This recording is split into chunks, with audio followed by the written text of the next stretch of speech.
Bom dia, sejam todos bem-vindos, tá? Agora já não está tão frio como de manhã cedo, né? Tá um clima um pouquinho melhor aí e tal, tá? Mas vamos para o nosso segundo culto agora. É muito bom estarmos com todos vocês aqui, tá? Deus abençoe a vida de vocês, que o Senhor possa falar nesse momento ao coração de cada um. Porque a pregação a gente fala que é uma mensagem de coração para coração, né?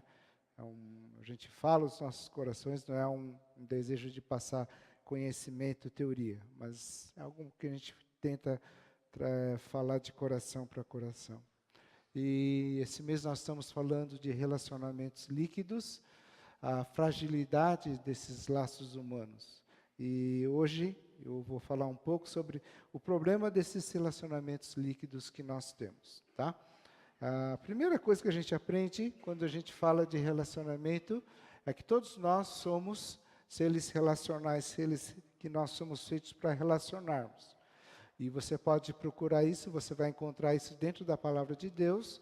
Quando nós vemos na criação, Deus deixou bem claro que não era bom que o homem ficasse só. E a partir daí Deus criou uma companheira para esse homem. Ou seja, quando Deus fala que não é bom que o homem ficasse só, era que Deus queria que as pessoas relacionassem, tá? Só que relacionamento não é fácil, né? Talvez o grande desafio da humanidade que nós temos hoje é justamente relacionamento. Sempre nós vamos ter algumas transformações acontecendo, mas sem dúvida o grande desafio que nós temos de relacionarmos, tá?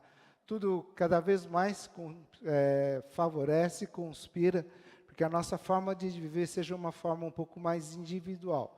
Cada vez nós queremos viver mais individual. Nós vivemos dentro das nossas casas isoladas, dos nossos condomínios, né? Nós vivemos dentro, cada vez mais isolado. E cada vez mais nós não falamos com os nossos vizinhos.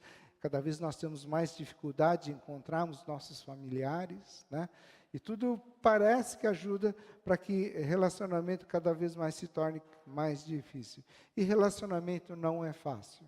Eu não sei se é para você, se para você o relacionamento é uma coisa que você não tem dificuldade, mas particularmente para mim relacionamento não é fácil.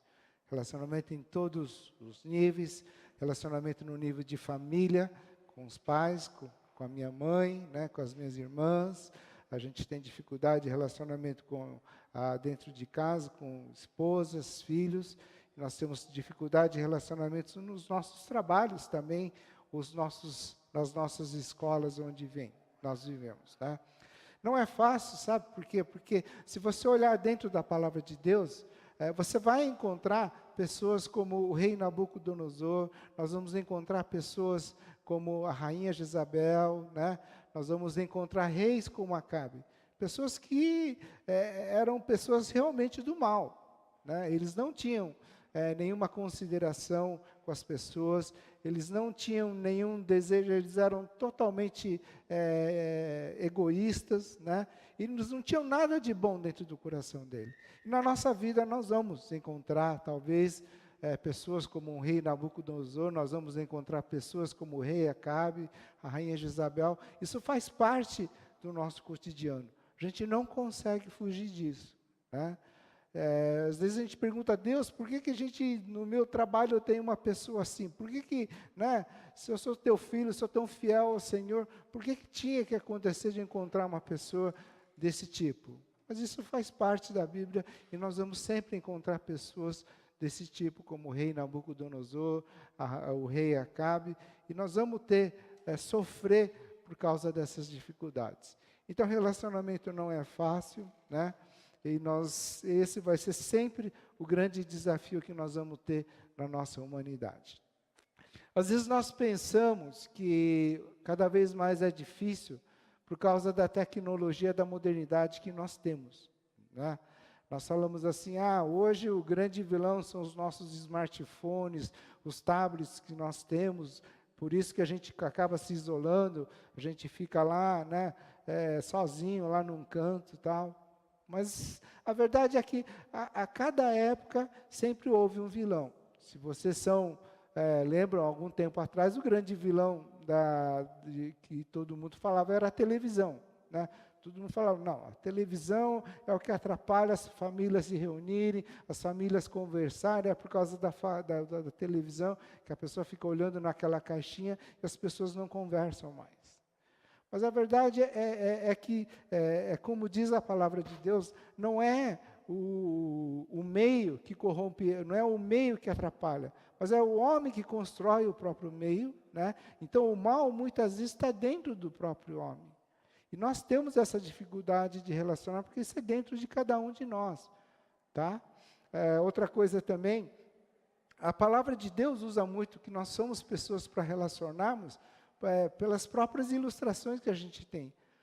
Jesus fala, né, Paulo fala nas suas cartas, que a igreja é como se fosse um corpo, e um corpo vivo. Então isso significa que existe transformação, existe mudança, existe interação, tá? Ele podia ter usado qualquer outra imagem, podia ter, sei lá, mas ele falou que nós somos, a igreja é um corpo vivo de Cristo. Então nós estamos sempre estando em contato com pessoas. Por isso que nós falamos, às vezes, que se você se preocupa com a igreja somente em ter um estudo, uma palavra, né? Com certeza, se você procurar hoje na internet, tem muitas pregações muito bem melhores, né, mais preparadas e, digamos, inspiradas do que talvez essa que eu vou falar com vocês agora. Vocês vão achar muito mais. Mas existe uma coisa que a gente não consegue, a gente só tem quando a gente vem e participa, nós falamos que somos membros de uma igreja, que é essa interação, esse convívio com pessoas, né? Isso a internet não pode dar. Você pode ter ótimas mensagens na internet, mas essa interação, aquilo que você convive com as pessoas, você só tem a partir do momento que você decide participar dessa comunidade também, tá? E o relacionamento sempre foi esse grande problema. Se a gente fosse entender que os relacionamentos só existem hoje por causa de toda a tecnologia que nós temos, nós iríamos talvez supor que na época da palavra de Deus, da Bíblia, não houvesse problemas de relacionamento. Mas isso não é verdade. Mesmo dentro da palavra de Deus, a gente vê grandes homens que tiveram grandes problemas de relacionamento, tá? E eu queria hoje, em especial, falar da vida de duas pessoas, uma no Velho Testamento e uma no Novo Testamento. E a primeira pessoa, talvez, que a gente encontra quando a gente lê, e talvez a pessoa mais conhecida de todos nós, é o rei Davi, tá? O rei Davi, aquele que enfrentou o gigante, aquele que, quando ainda moço, por volta dos 18 anos, quando o exército do inimigo, através do gigante Golias, desafiava o povo, né? Davi foi aquele que, mesmo moço, ele desafiou e enfrentou esse gigante. Davi foi aquele que teve grandes batalhas, né, grandes confrontos com o povo adversário, e ele teve grandes vitórias também. Tá? Mas a palavra de Deus registra dentro da vida de Davi a grande dificuldade que ele tinha em relacionar com pessoas. Davi podia ser o grande guerreiro, o grande líder, o grande rei, o rei escolhido, o rei esperado pelo povo, mas o rei Davi era um homem que tinha grandes dificuldades em se relacionar. Talvez a primeira história mais conhecida de todos nós, que vocês lembram na memória assim, é a vida do rei Davi em relação a Batseba e Urias, né?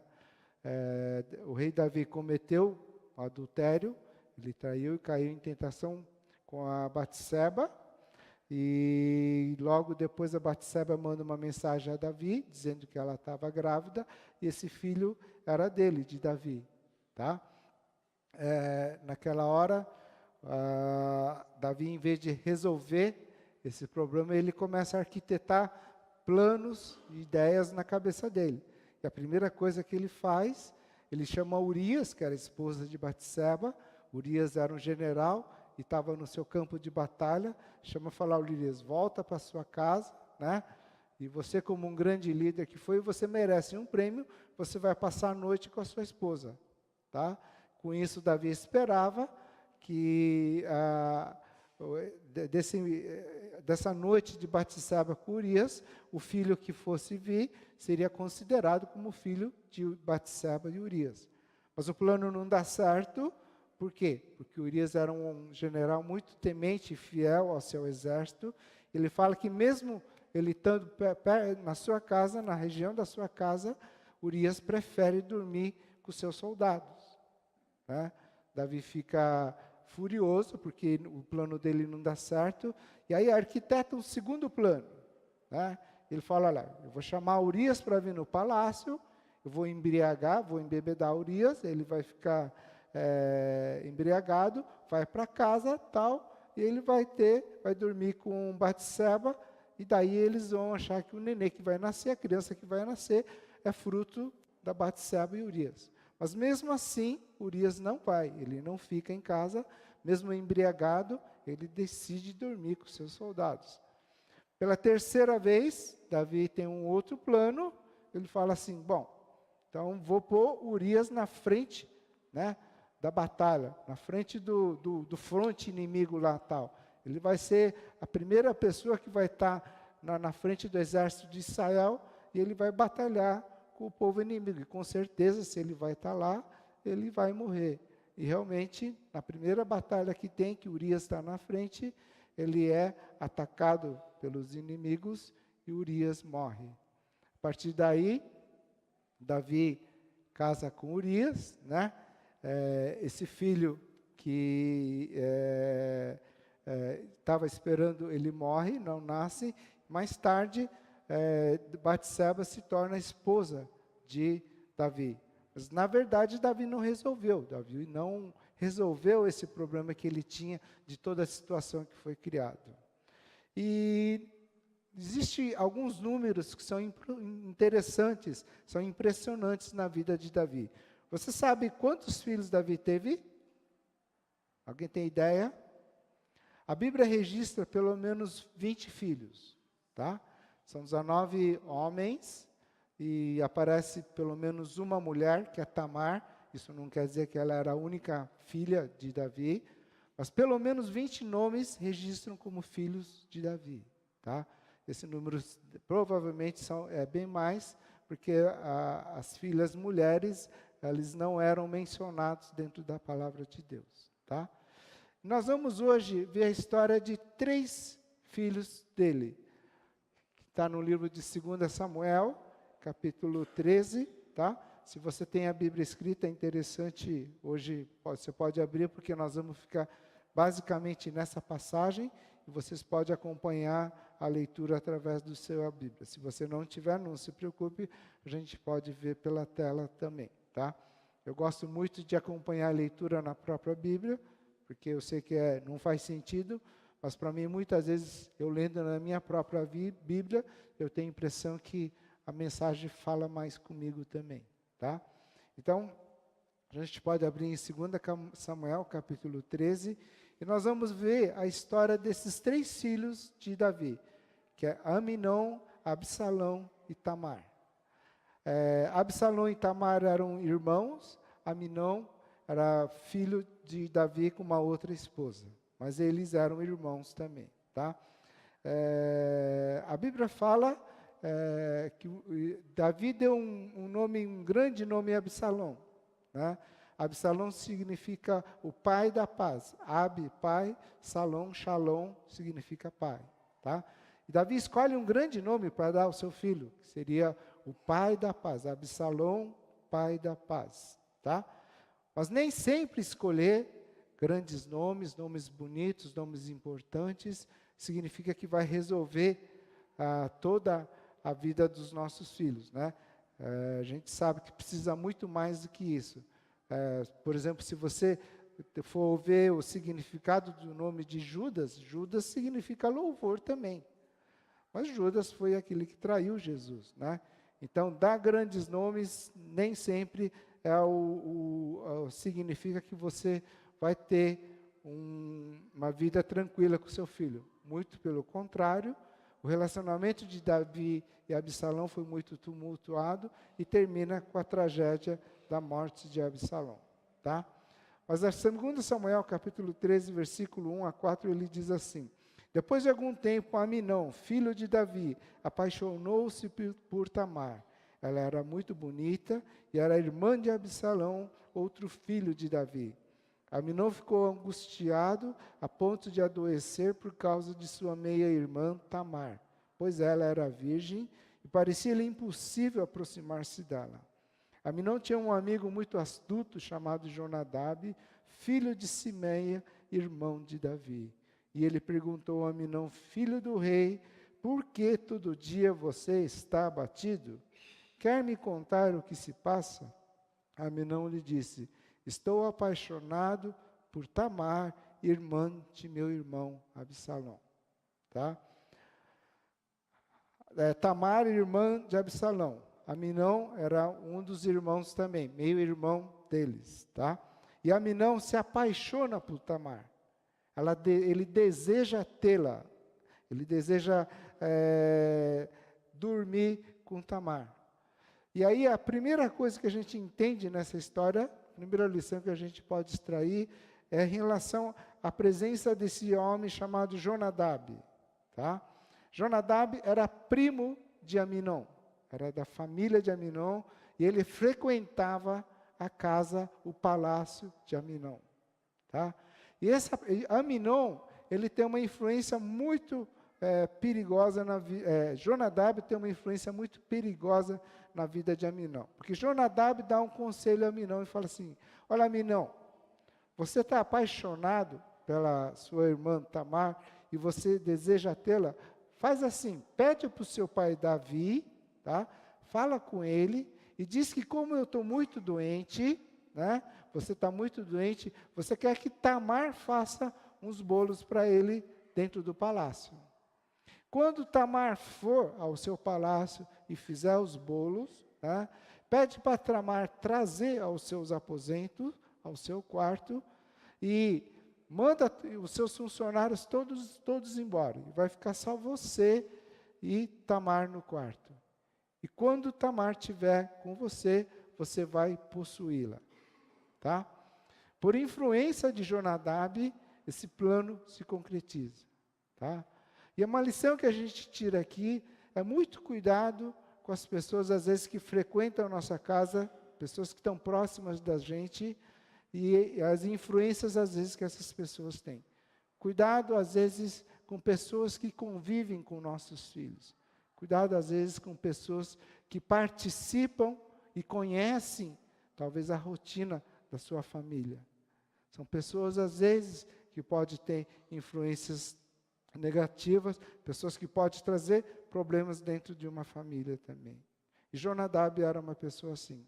Ele frequentava o palácio de Aminon, conhecia toda a rotina do palácio e conhecia, ele observava sempre Aminon. Tá?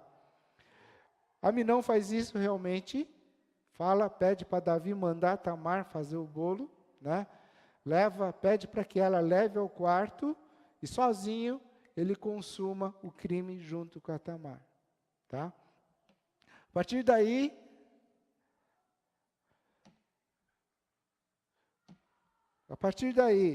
depois que ele comete o crime, 2 Reis, capítulo 13, versículo 20 e 22, ele diz assim, e Tamar, muito triste, ficou na casa de seu irmão Absalão. Ao saber de tudo isso, o rei Davi ficou furioso, e Absalão não falou nada com Aminão, nem bem, nem mal, embora o odiasse por ter violentado sua irmã Tamar. Algumas coisas, outra que a gente nota em relação à vida de Davi. Davi, tá? Ele teve, quando ele soube daquilo que aconteceu com a Tamar, ele ficou furioso. Ao saber de tudo isso, o rei Davi ficou furioso. Só que esse lampejo de fúria, esse momento de ira dele, não resultou em nenhuma ação prática. Tá? Porque Davi não foi em direção a Tamar para consolar, ele não repreendeu, tá? Aminon pelo crime que ele tinha cometido. E o pior, que é onde começa o grande problema de Absalão, é que a partir daí, Absalão é tomado com um sentimento, uma vontade de vingança em relação ao seu irmão Aminão. Tá? Então, Davi ficou furioso, né?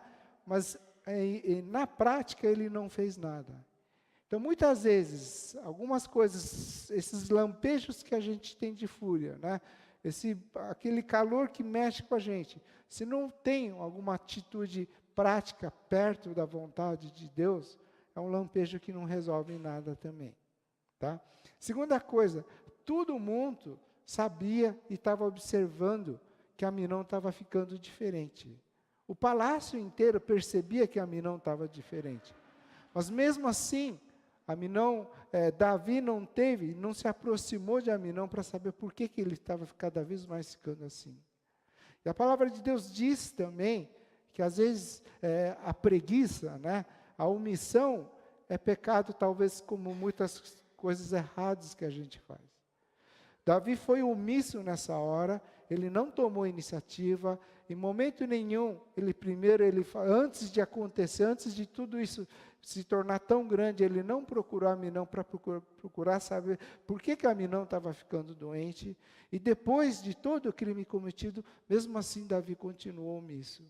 Ele não procurou seus filhos, tanto que Tamar, em vez de ir em direção ao seu pai, vai em direção ao seu irmão Absalão. Tá? E ela passa a viver junto com seu irmão Absalão. Absalão, a partir daí ele tem um sentido de vingança.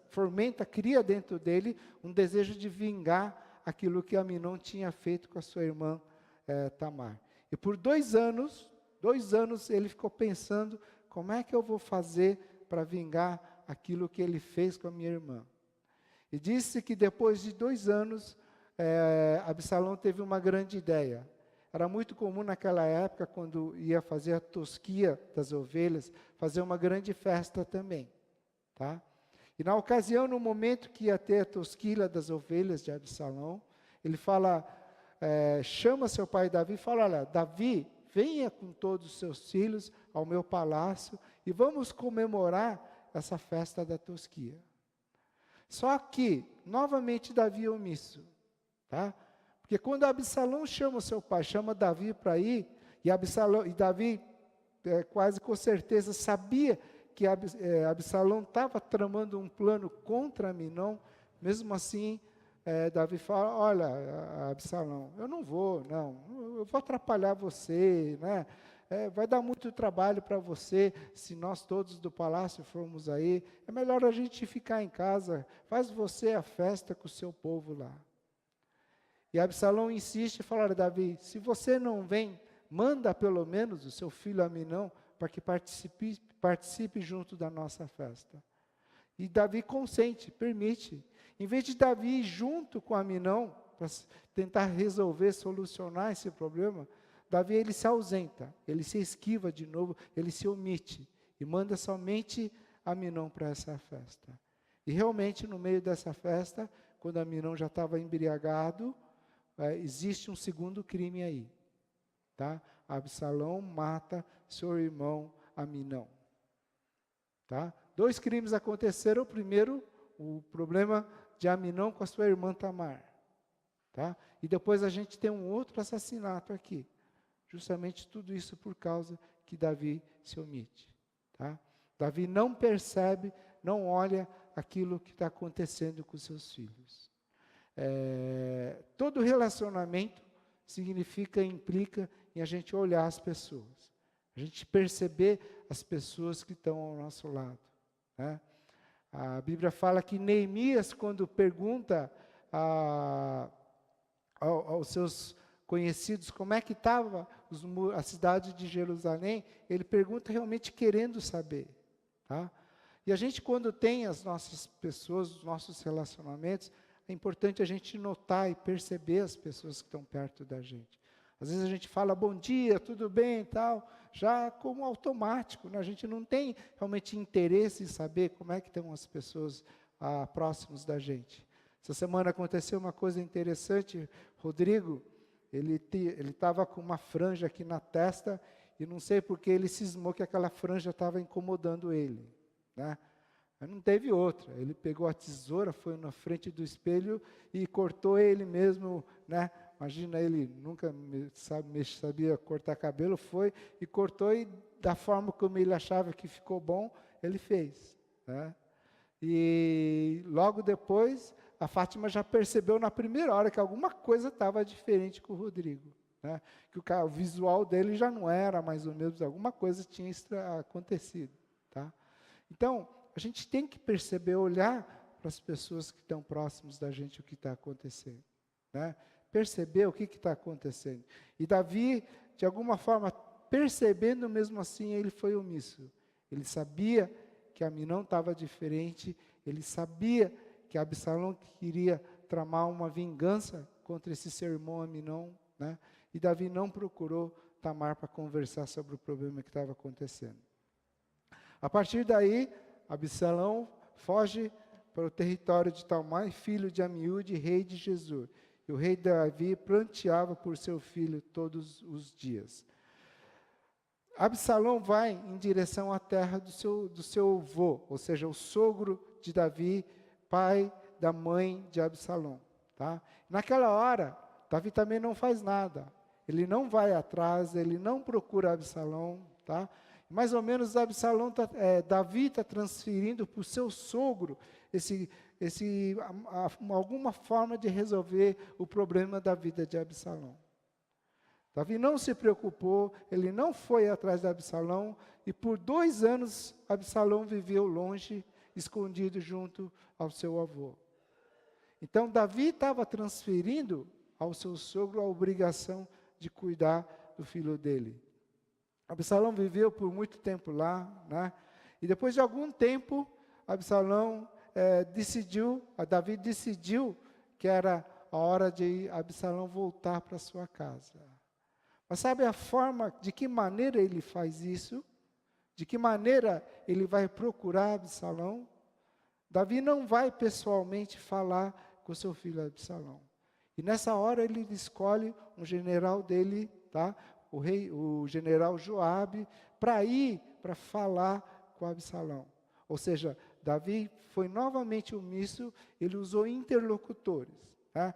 Ele usou meios indiretos de falar com seu filho Absalão.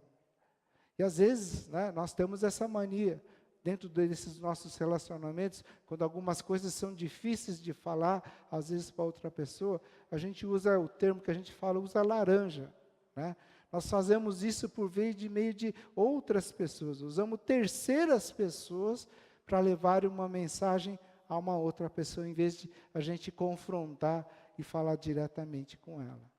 E era mais ou menos isso que Davi estava falando. Estava usando um general seu e falou, olha, vai em direção a Absalão e traga meu filho Absalão de volta. Joabe vai buscar Absalão, tá? E Absalão chega de volta a Jerusalém. Só que mesmo Absalão vivendo dentro do palácio, mas 2 anos ele não conversou com seu filho Absalão. Tá?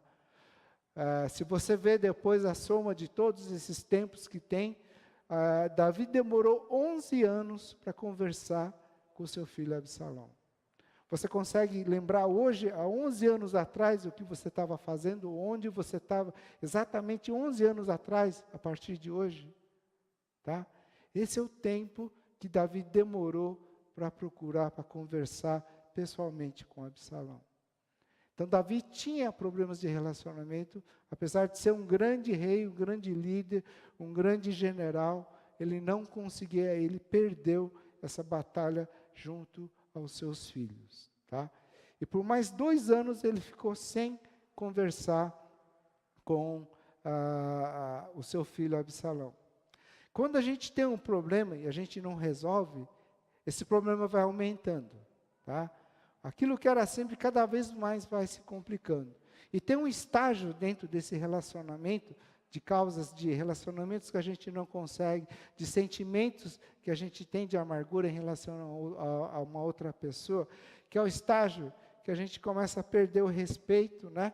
A gente começa a conspirar contra a vida do... Pode mudar? Ok. Tem um momento que a gente conspira contra a outra pessoa. E Absalão, depois de um tempo, ele perde respeito pelo seu pai e ele começa já a tramar contra a vida do seu pai. Davi era o grande rei daquele povo, né? E ele era aquele que resolvia todas as causas criminais, civis, jurídicas que existiam. E naquela época, o rei, ele ficava justamente na porta do palácio, tá? E ele ficava naquela posição, e todo mundo que quisesse, tivesse alguma pendência jurídica para resolver, ele iria naquele lugar, porque sabia que toda pessoa, todo rei, ele estaria lá para resolver. Absalão, toda vez que alguém aproximava perto do palácio, ele dizia para as pessoas, olha, a sua causa é válida e legítima, mas não há nenhum representante do rei para ouvi-lo. Ou seja, olha, que pena, né? Você tem toda a razão naquilo que você está pleiteando, a sua causa é verdadeira. Mas, infelizmente, nesse palácio, na terra do rei Davi, não tem ninguém que se preocupa com a sua causa. E Absalão abraçava a pessoa que nem político, né? Fazia toda a graça, abraçava e o povo ficava feliz, mas ele conspirava contra a vida do rei Davi. Ele trabalhava contra. Então, relacionamentos, às vezes, que a gente deixa rolar, a gente fala, o tempo vai curar, né? As mágoas vão passar, as dores vão ser diminuídas. Muito pelo contrário. Muitas vezes os problemas vão aumentando, as amarguras vão aumentando, e depois de um tempo a gente perde respeito por essas pessoas, né?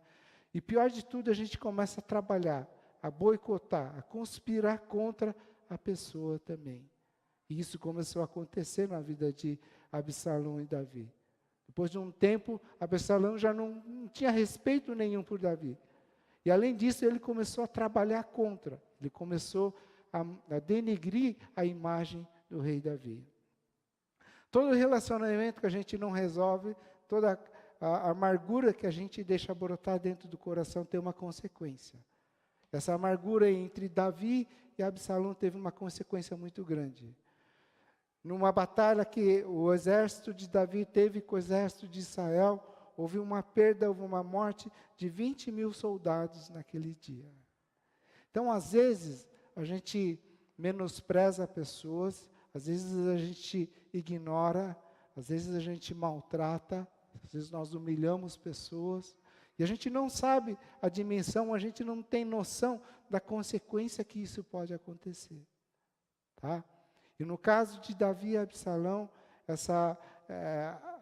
plantar a ira, né, deixar a ira crescer, alimentar a ira que existia entre eles, teve uma consequência na morte depois de 20.000 soldados. Tudo isso porque Davi tinha problemas de relacionamento, Davi era omisso, Davi não conseguia resolver esse problema que ele tinha com seu filho Absalão. Logo depois, tem a morte de Absalão. Durante a batalha, Absalão, montado em sua mula, encontrou-se com os soldados de Davi, passando a mula debaixo dos galhos de uma grande árvore. E Absalão ficou preso pela cabeça nos galhos. Ele ficou pendurado entre o céu e a terra, e a mula prosseguiu. Absalão era um homem muito bonito. A palavra de Deus diz que ele era a pessoa mais bonita e perfeita que existia naquela época.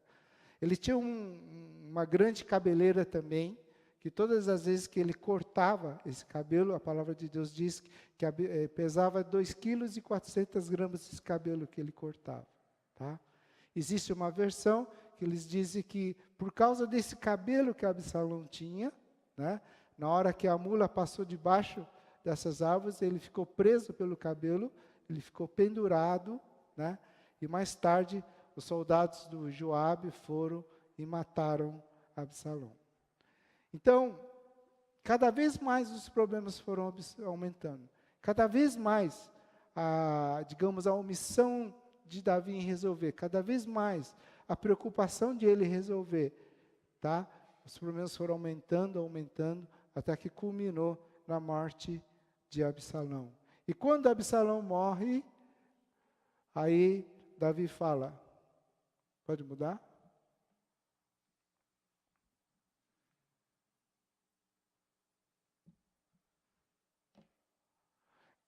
E aí, após a morte de Absalão, Davi confessa. Então, o rei Absalão subiu ao quarto que fica por cima da porta e chorou.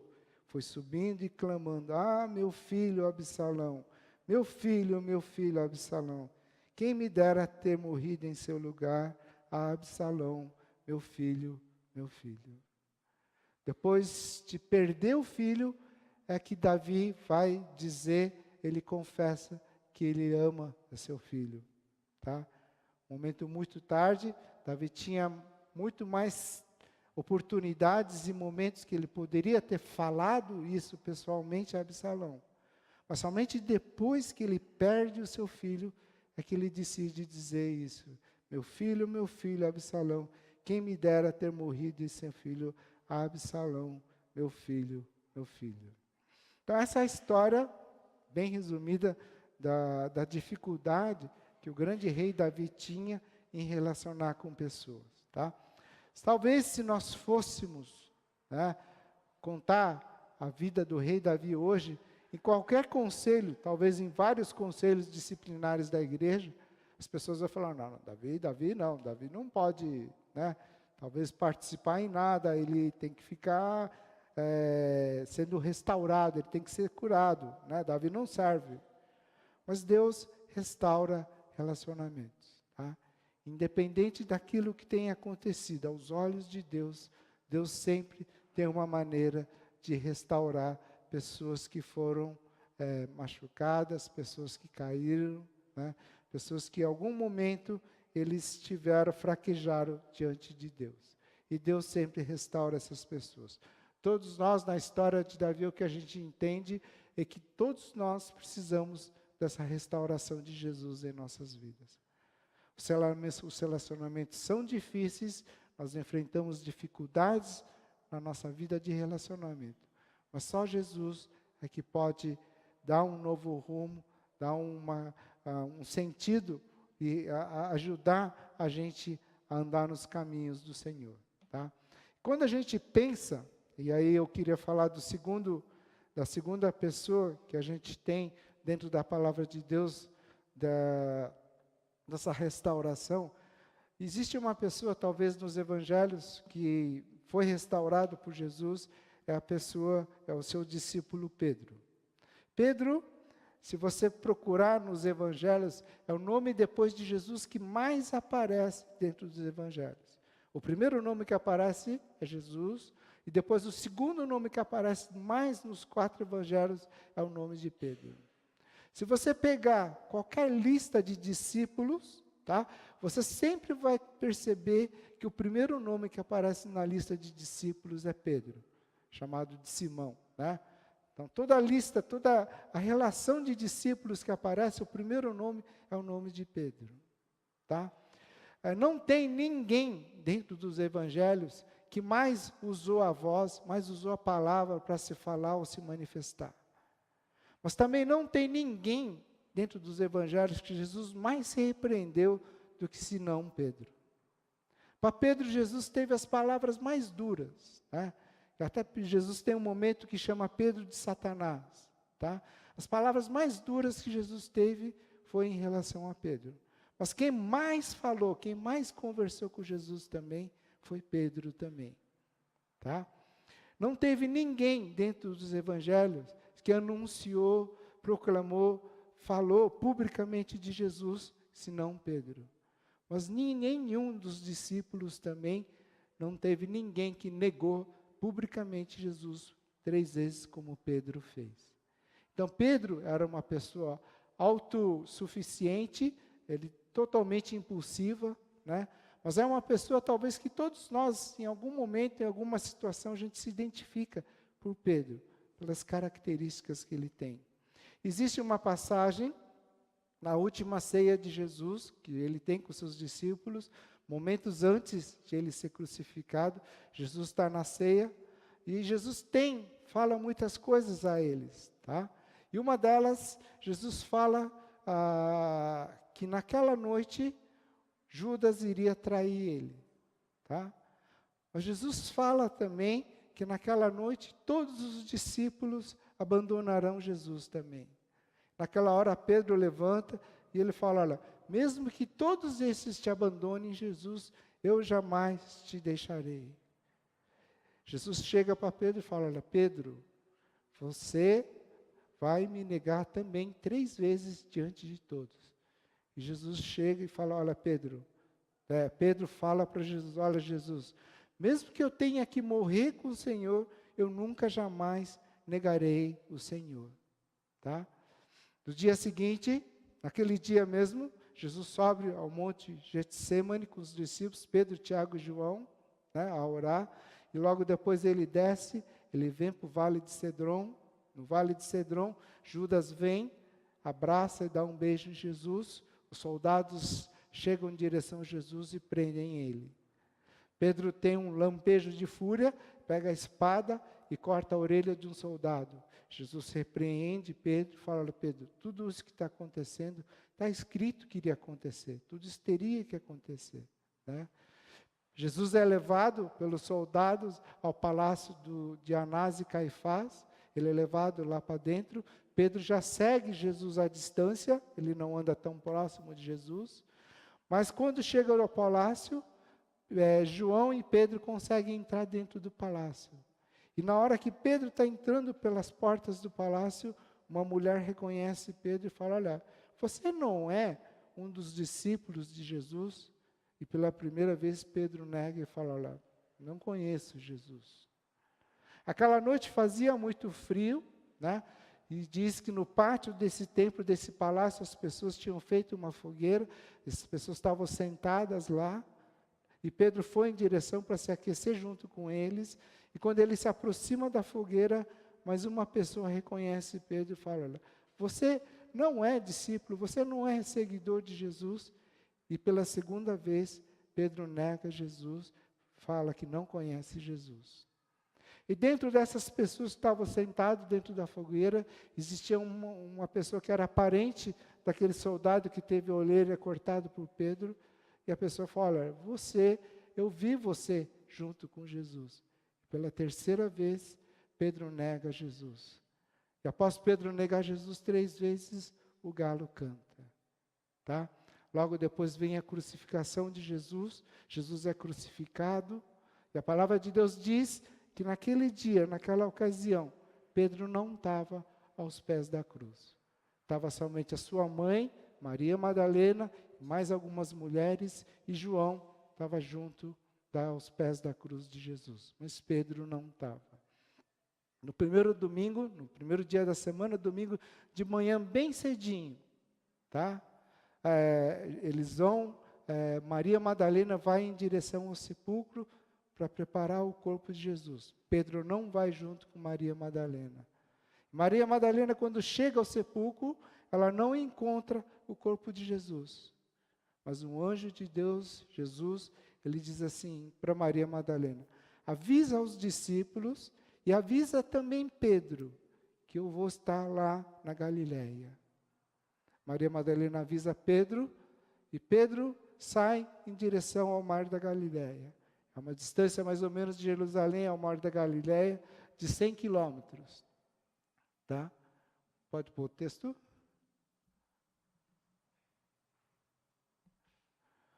A partir daí tem o texto de João, capítulo 20, do versículo 1 ao versículo 9. Né? Pedro anda essa distância de Jerusalém ao mar da Galileia, mais ou menos 100 quilômetros, uma caminhada talvez de 2 dias e meio andando. Né?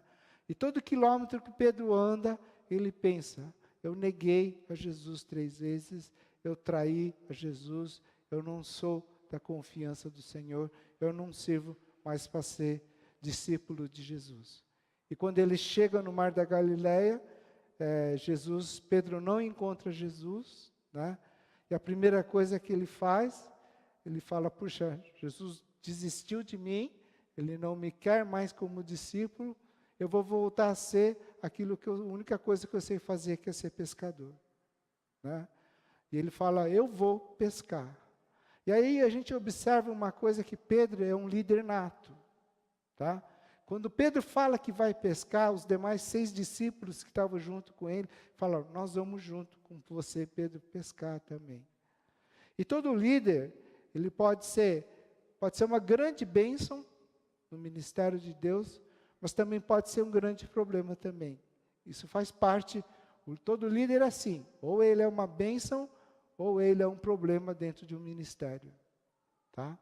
E Pedro era líder, porque quando ele falou, as 6 pessoas subiram no barco e foram junto com ele ao mar da Galileia. E quando eles estão pescando a noite inteira, eles não conseguem pegar nenhum peixe. Mas na beira da praia, Jesus estava andando, ele ora em direção ao barco e fala, filhos, tendes alguma coisa para comer? Jesus, talvez pela primeira vez, a gente vê chamando os discípulos de filhos, né?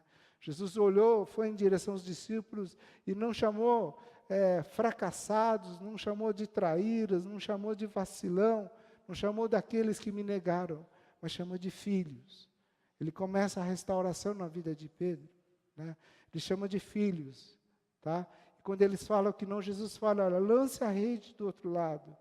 Os discípulos lançam a rede do outro lado e falam que eles conseguem pegar 153 grandes peixes dentro da rede. Naquela hora, João reconhece que quem está lá é Jesus, é quem está à beira da praia.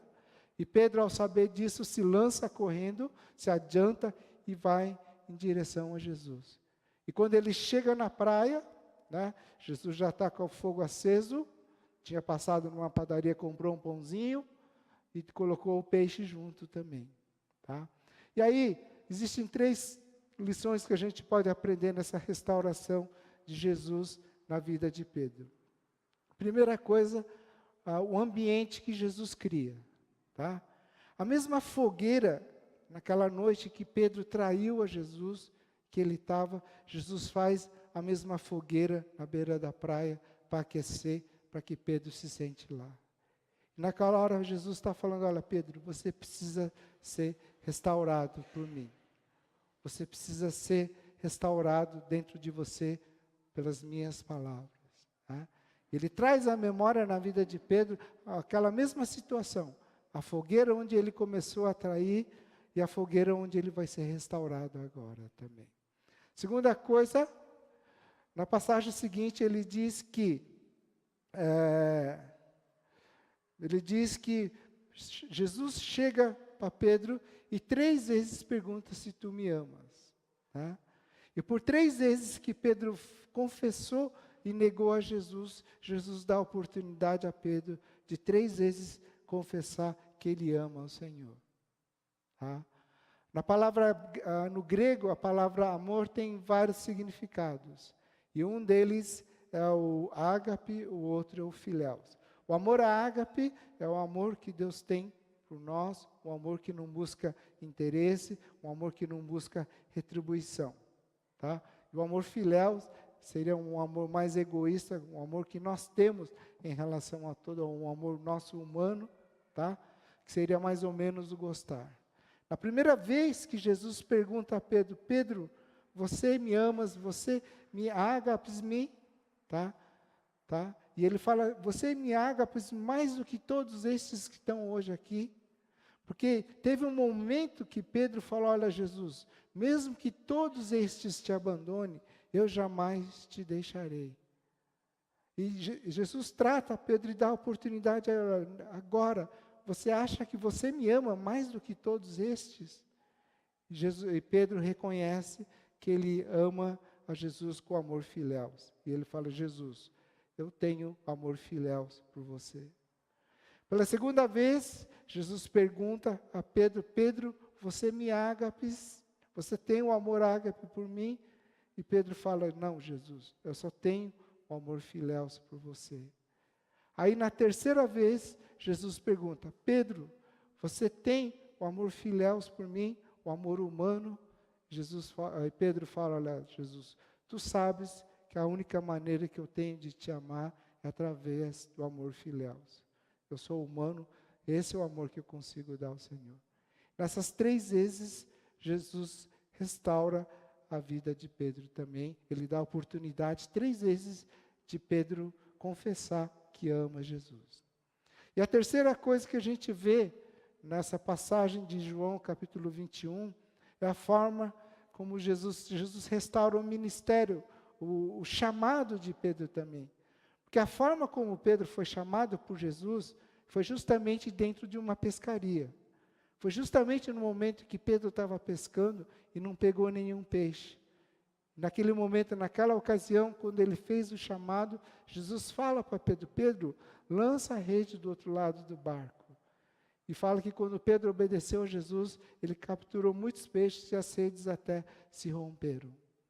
E Jesus ele dá a mesma situação para Pedro lembrar, quando Pedro tinha decidido que ele não servia mais para ser discípulo de Jesus, que ele não servia mais para ser pescador de homens, porque Jesus tinha dito: Pedro, você não vai mais ser pescador de homens, de peixes, você vai ser pescador de homens.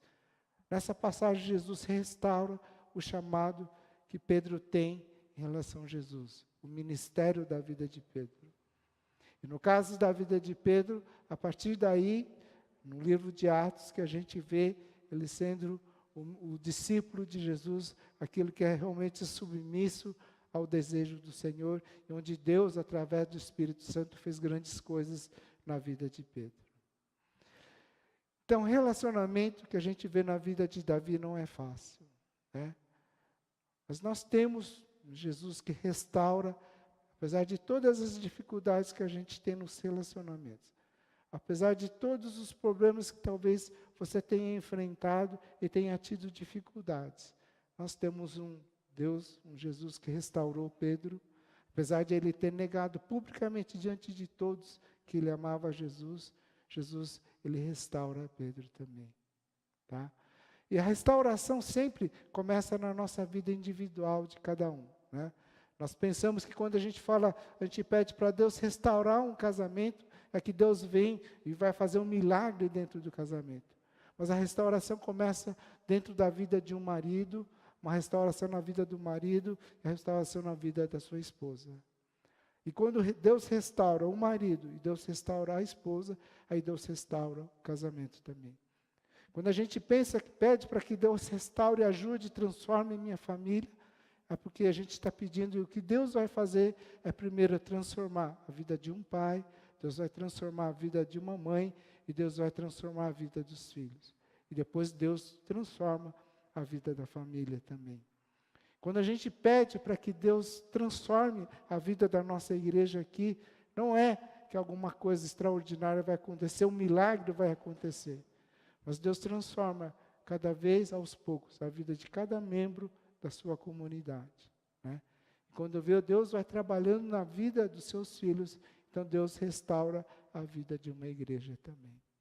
Deus é um Deus que restaura. Não importa o que a gente tenha passado, não importa o que nós tenhamos vivido, não importa aquilo que tenhamos feito. Mas quando a gente pede, a gente se coloca diante do Senhor, a gente tem certeza que Ele vai fazer grandes coisas, coisas maravilhosas na vida de cada um de nós. Esse é o nosso desejo, essa oração do nosso Pai na vida de cada um de nós, esse é o desejo que Deus tem na vida de cada um de vocês. Que apesar das dificuldades que nós temos de relacionarmos, né? Apesar da vida de Davi, que a gente vê um homem que falhou em relação a toda a sua família, Deus restaurou a vida de Davi. E Deus restaura a vida de cada um de nós também. Amém, irmãos? Pastor?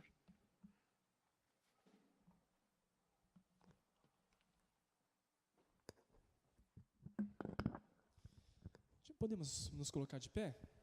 Vamos orar juntos?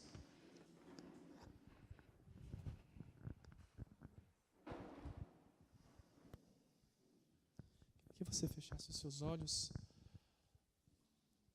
Eu creio que quando nós fechamos os olhos e quando acabamos de ouvir a palavra, nós sempre, logo vem à nossa mente alguém. Alguém que talvez vocês não estejam conversando hoje. Alguém que você talvez nutra, talvez até um ódio, um desconforto, uma raiva.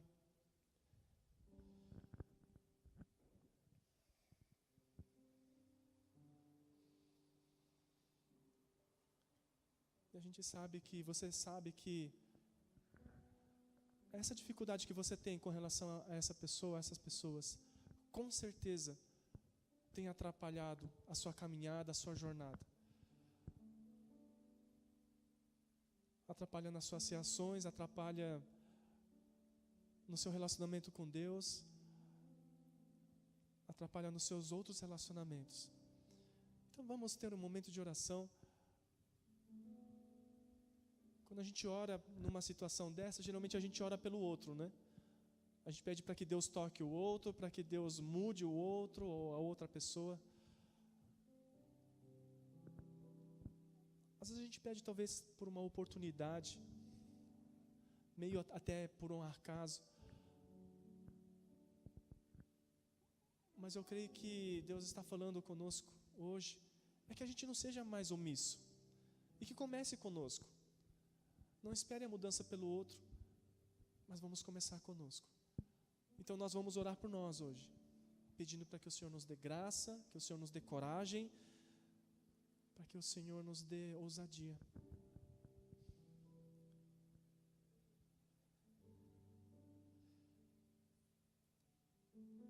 Senhor nosso Deus, queremos te agradecer pelas nossas vidas, pelas pessoas que estão ao nosso redor, pelas pessoas que amamos muito e que a gente não tem dificuldade de conversar ou de se relacionar. Queremos te agradecer. Mas hoje, Senhor Deus, queremos orar pedindo para que o Senhor comece uma restauração em nós. Assim como Jesus restaurou a Pedro, queremos que o Senhor restaure a nós. Nos dê, Senhor Deus, o teu perdão, a tua graça. Nos dê, Senhor Deus, a tua compreensão e o teu entendimento com relação a outras pessoas nas quais temos dificuldades, nas quais criticamos, nas quais odiamos, nas quais falamos mal, e que quando a gente pensa nessas pessoas, a gente até se sente mal. Restaura, Senhor Deus, o nosso coração antes da outra pessoa, Senhor Deus. E queremos orar pedindo para que o Senhor nos dê a ousadia, a coragem, que a gente não espere somente por uma oportunidade, mas que a gente crie essa oportunidade. Senhor Deus, talvez já passou tanto tempo, já passou muitos anos, talvez, sempre foi assim, mas Deus, nós queremos orar pedindo para que o Senhor nos ajude a não vivermos mais, Senhor Deus, relacionamentos líquidos, sem profundidade, mas que o Senhor nos dê ousadia, Senhor Deus, para sinceramente restaurarmos os nossos relacionamentos.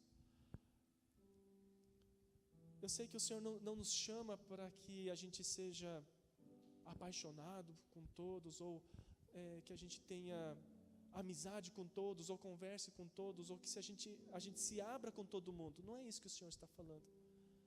Mas, Senhor Deus, naqueles relacionamentos que a gente sente que tem um impedimento, tem um ódio, tem uma raiva, tem um rancor, Senhor Deus, trabalha nesses. Eu sei que o Senhor não nos obriga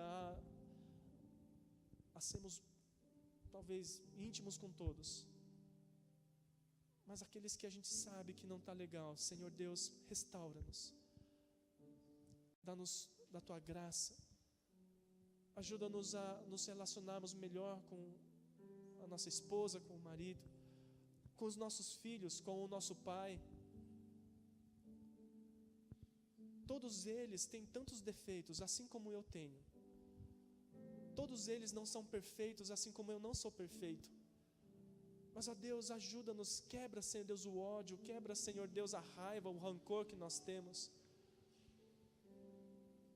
E ajuda-nos de alguma forma, ainda assim, temos um relacionamento com essas pessoas.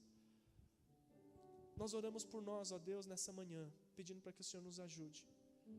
Se hoje estamos vivos, se ainda hoje, Senhor Deus, podemos caminhar e andar, se ainda podemos conversar, que Senhor Deus, a gente não espere chegar o dia como chegou o dia de Davi, chorando pelos seus filhos, por não ter feito nada, por ter passado o tempo.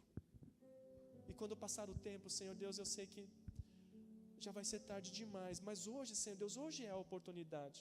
Se estamos aqui hoje, Senhor Deus, o Senhor nos dê essa graça e essa ousadia. É o que nós oramos e pedimos por cada um de nós, ó Deus. Que o amor do nosso Deus, o nosso Pai, que a graça do nosso Senhor e Salvador Jesus Cristo, e que a comunhão e a presença do Teu Santo Espírito esteja com cada um de nós. E ajuda-nos, ó Deus, na nossa jornada e nessa caminhada de relacionamentos. Assim nós oramos, agradecemos e te pedimos, em nome de Jesus. Amém. Amém. Amém. Que Deus abençoe a todos. Pode se assentar. Eu sei que relacionamento não é fácil para ninguém. A gente ouve a palavra de Deus e a gente vê toda a dificuldade